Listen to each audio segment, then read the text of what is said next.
Friends, உங்களை cook with சூரியராணிக்கு welcome பண்றேன். இன்னைக்கு என்ன டிஷ்னு பாத்தீங்கன்னா தக்காளி உருளைக்கிழங்கு பொரியல்.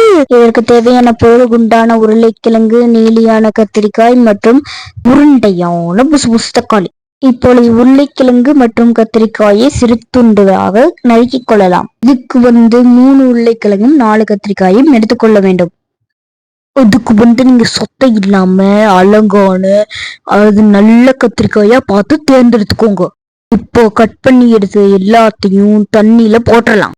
ஏன்னா கத்திரிக்காய் தண்ணிக்குள்ள போடணும்னா கருப்பாயிரும். நாம செய்யற வரைக்கும் தண்ணிக்குள்ளேயே போட்டு வச்சிடலாம். அடுத்தது நாம வெங்காயத்தை கட் பண்ணி எடுத்துக்கலாம். இதுக்கு பெரிய வெங்காயம் மட்டும்தான் சேர்த்தணும். சின்ன வெங்காயம் சேர்த்தனா ருசி வராது. பச்சை மிளகாய் 3 எடுத்திருக்கோம். அதை நீளமா கட் பண்ணி எடுத்துக்கலாம். தேவையானவற்றையில கட் பண்ணி எடுத்தாச்சு. அடுத்தது அடுப்புல கோலம் போட்டு அழகா ரெடி பண்ணி வச்சாச்சு. சமையல ஆரம்பிச்சிடலாம். இன்னைக்கு மண்பானையில சமையல், அதனால மண்பானையை வச்சு அதுக்கப்புறமா கட் பண்ணி வச்சிருக்கிற உருளைக்கிழங்கு கத்திரிக்காயும் இதுல சேர்த்துக்கலாம். இப்ப வேகறதுக்கு தண்ணி ஊத்திக்கலாம். கொஞ்சமா மட்டும் தண்ணி ஊத்துங்க. வேகிற அளவுக்கு மட்டும் தண்ணி ஊத்திக்கோங்க. உப்பு 1 தேக்கரண்டியும் அப்புறம் மஞ்சத்தூள் 1/2 தேக்கரண்டியும் சேர்த்துக்கணும். அது நல்லா வெந்து வரட்டும். அது வரைக்கும் மூடி போட்டு மூடி வச்சிடலாம்.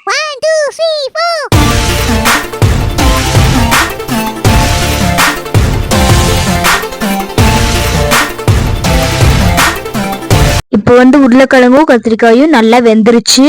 பாருங்க, தண்ணி வத்தி போற அளவுக்கு வேக வச்சாச்சு. பார்க்கவே அழகா இருக்கு.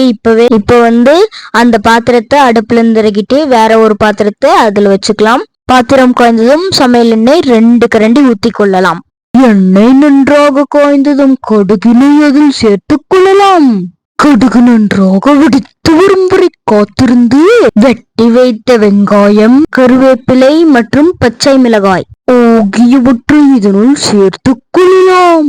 பின்னர் இதனை கண்ணாடி பதத்திற்கு வரும் வரை நன்றாக வணக்கிக் கொள்ள வேண்டும். இப்பொழுது பழுத்த 3 தக்காளிகளை எடுத்து பொடியாக கட் பண்ணி அதில் சேர்த்துக் கொள்ள வேண்டும். இப்பொழுது அதனையும் நன்றாக வணக்கிக் கொள்ள வேண்டும்.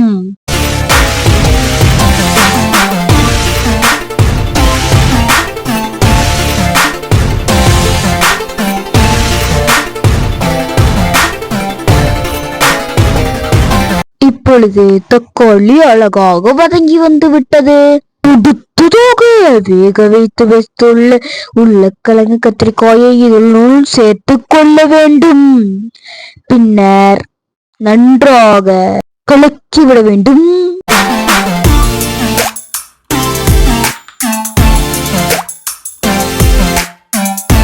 இப்பொழுது தேவையான அளவு தேங்காய் துருவலை இதனுள் சேர்த்துக் கொள்ளலாம். இதையும் நன்றாக இதனுள் பிரட்டி எடுத்துக் கொள்ளலாம்.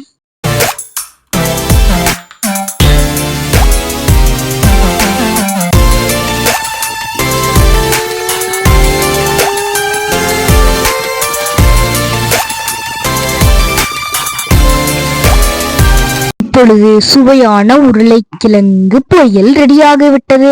இதில் சாப்பிடுவதற்கு ஏற்ப உருளைக்கிழங்கு பொரியலை பரிமாறிக்கொள்ளலாம். விறகடுப்பில் செய்த மண்பானை சமையலின் ருசி எப்படி என்று பார்த்து விடலாமா?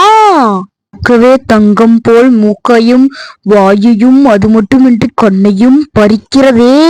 சாப்பிட்டு பார்த்து விடலாம். ஆஹா, ஓஹா, பேஸ் ருசியோ ருசி. அடுத்த வீடியோல பார்க்கலாம்.